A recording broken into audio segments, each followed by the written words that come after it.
তারা সরকারে আসবার আগে অনেক অত্যন্ত ভালো ভালো বাণী, অনেক আশ্বাস বাণী বাংলার মানুষের কাছে উপস্থিত করেছে। আমরা দারুণ আনন্দিত।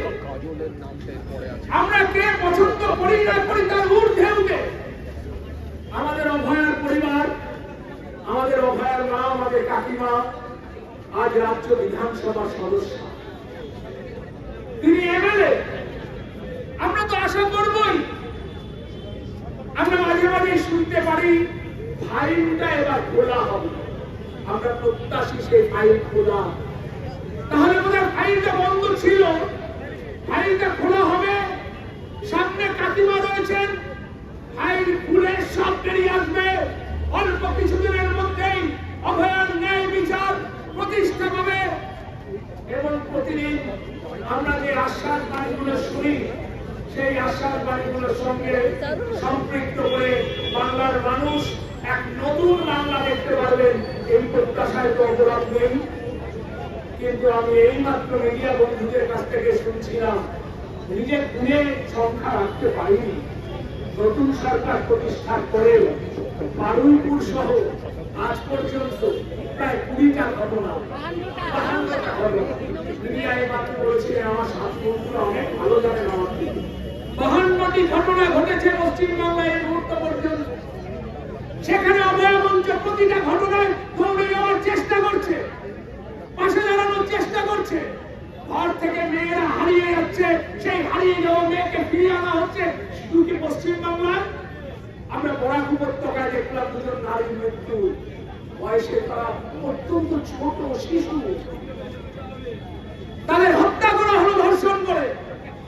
সারা দেশ জুড়ে একটা সংস্কৃতি, যেখানে দাঁড়িয়ে মন্ত্রী তিনি অশালীন ব্যবহার করেন, অবমাননাকর কথা বলেন। আমাদের অলিম্পিকে যারা পদক পেয়ে আসেন তাদের সঙ্গে সেই পদক পাওয়ার রাস্তায় বসেন দিল্লির বুকে বিচারের দাবিতে। সেই বিচার তারা পায় না। সেই জায়গায় দাঁড়িয়ে প্রচার মাধ্যমের কাছে বিনীত আবেদন, যদি পারেন, যদি সম্ভব হয়, যদি আপনাদের প্রতিষ্ঠানে মাথায় যারা বসে থাকেন সেই ব্যবসায়ী বই, তাদেরকে যদি বোঝানো সম্ভব হয় যে আমাদের এই লড়াই সব ফেলে দিয়ে আমাদের মেয়েটার জন্য লড়াই। আমাদের ঘরের মেয়েটা হারিয়ে গেছে, আমাদের ঘরের মেয়েগুলো প্রতিদিন হারিয়ে যাচ্ছে, এবং হারিয়ে যাচ্ছে বলেই আমরা অভয় মঞ্চ গঠনের দিন আমরা অভয়ের ন্যায় বিচারের সঙ্গে আরো 2-1টা কথা বলেছিলাম। গণতান্ত্রিক পরিবেশের কথা বলেছিলাম, আমাদের রাজ্যে ভয়মুক্ত রাজনৈতিক পরিবেশের কথা আমরা বলেছিলাম। আরো ভেঙে বললে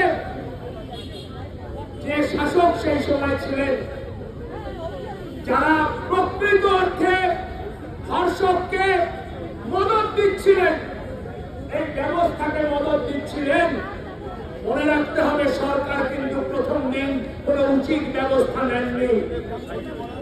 যে অ্যারেস্ট হয়ে আছে প্রথম দিন থেকে তৎকালীন মুখ্যমন্ত্রী প্রথম দিন থেকেই তার মৃত্যুদণ্ড চেয়েছেন বিচারের আগে, শেষ করে দিতে চেয়েছিলেন।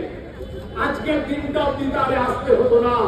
অভয়া মঞ্চের কাছে চ্যালেঞ্জ ছিল, ভয়মুক্ত রাজনীতি মানে পশ্চিমবঙ্গের যে রাজনৈতিক সংস্কৃতি তৈরি করা হয়েছে, পরিবর্তনের নাম করে তার পরিবর্তন করাটাও অভয়া মঞ্চের আন্দোলনের লক্ষ্য।